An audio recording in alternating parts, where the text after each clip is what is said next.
The resolution for the implementation of the domestic debt optimization was passed by a majority vote in Parliament on the 1st of July. And as per the powers vested with the Finance Minister, the President issued a gazette, newspaper advertisement and an open letter with regard to the DDO program. President Ranil Wickremesinghe, as the Finance Minister, had authorized the Secretary to the Ministry of Finance, Economic Stabilization and National Policies and the Registrar of Public Debt to take several measures with regard to the domestic debt optimization program. Accordingly, the Secretary to the Ministry of Finance, Economic Stabilization and National Policies and the Registrar of Public Debt are authorized to create and issue under Registered Stock and Securities Ordinance such an amount of the Treasury bonds as may be necessary for the conversion or exchange of the securities. The Finance Ministry also published a newspaper article with regard to the domestic debt optimization program. Sri Lanka has made the offer to restructure domestic debts as part of efforts to meet International Monetary Fund targets to make government debt sustainable after sovereign default. Sri Lanka is offering to swap debt in provident funds for new instruments with a longer duration in line with an extended fund facility of the IMF. At the same time, President Ranil Wickremesinghe, as the Finance Minister, had written an open letter to holders of superannuation bonds and eligible bonds for a domestic debt exchange program. The invitation to exchange is an arrangement through which eligible holders of eligible bonds can submit their holdings of eligible bonds denominated in Sri Lankan rupees for a basket of new T-bonds to be issued with the same aggregate principal amount but extended average maturity compared with the eligible bonds. It also notes that whilst the invitation to exchange is directed primarily at the superannuation funds, other eligible bondholders may submit offers which the state will consider on a case-by-case basis. The letter also goes on to note that there is no restriction in trading these new bonds in the secondary market. According to Sri Lanka's domestic debt optimization program, government securities and the securities obtained by superannuation funds will be reissued as treasury bonds. Superannuation funds will receive a benefit of 12% until 2025 and from onwards it will be fixed for 9%. Executive Director of Verite Research Dr. Nishanthi Mel explained the effect on pension funds through his arrangement during the Pathikara program. What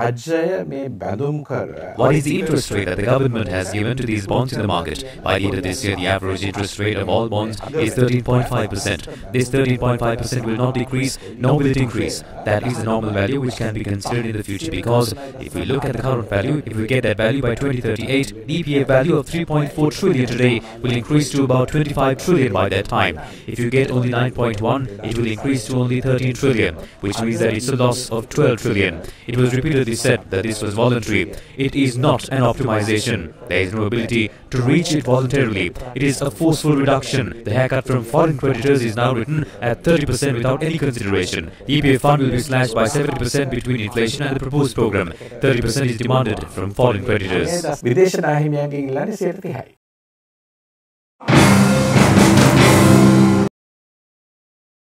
The Labour Struggle Centre visited the Central Bank on Tuesday to question about the domestic debt optimization program. The Central Bank Governor and President Ranil Wickremesinghe repeatedly said that restructuring will not impact the EPF and the bank interest rates. It was proven to be a lie.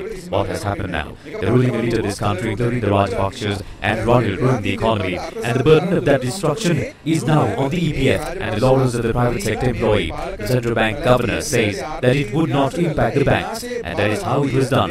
Who are they trying to hide? 18% of the treasury bonds are with a handful of private businessmen in the country. 17% of these funds are linked to perpetual treasuries, Arjuna Mahindran and Arjuna Aloysius.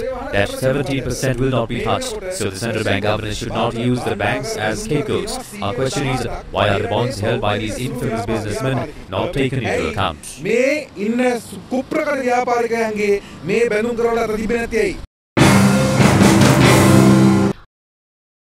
Former Minister Udaya Gamanpera elaborated on the impact of the development bond and dollar loan optimization proposal.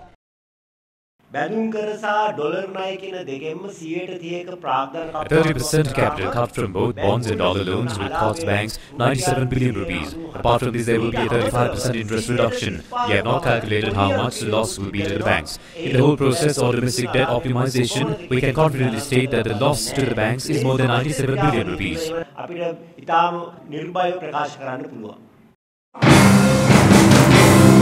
Parliamentarian of the Samagi Janabalawege, Chaminda City, clarified facts on the transfer of powers related to the President and his capacity as the Minister of Finance with regards to the debt optimization today. What was happening previously was that the Rajapaksa government was elected and they looted. Ranil Wickremesinghe was elected to take them down and vice versa.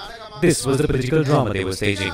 Now we are trying to tell the people if or not Ranil Wickremesinghe as the Minister of Finance created all the provisions to pass the legislations to legally rob instead of depending on others to do so. MPs of the SLPP used to worship Mahinda Rajapaksa's photograph day and night. Now we see that they do so to Ranil Wickremesinghe's photograph, although they act as rivals for show. Try to understand the political deals they have. Why did Mahinda Rajapaksa, Namal Rajapaksa and Chaman Rajapaksa not attend the parliamentary debate on domestic debt optimization? Ranil wins when the Rajapaksas win, and likewise the Rajapaksas win when Ranil wins.